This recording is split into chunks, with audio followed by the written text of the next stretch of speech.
Have you ever wondered how plants make their own food without a fridge or microwave? Yeah, it's called photosynthesis, where plants use sunlight, water, and carbon dioxide to create sugar and oxygen, basically cooking their own meals. So they're like tiny chefs using sunlight as an energy source?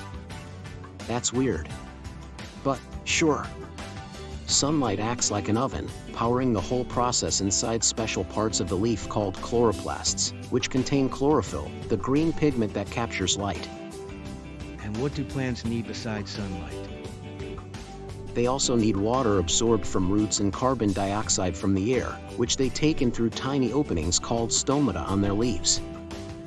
I heard the chemical equation is 6CO2 plus 6H2O plus light energy equals C6H2O6 plus 6O2.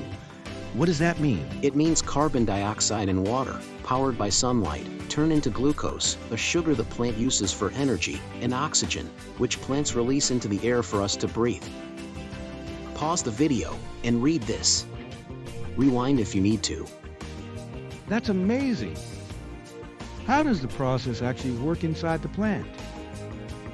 It happens in two steps. First, the light-dependent reactions split water molecules using sunlight, releasing oxygen and storing energy. Then, the Calvin cycle uses that energy to turn carbon dioxide into sugar. So plants basically make their own food and produce oxygen at the same time? Yes, and that's why photosynthesis is vital for life on Earth. It supports plant growth and provides oxygen for animals and humans to breathe. I think that guy makes his own food a little too much. Like, subscribe and share with your favorite clever-minded friend.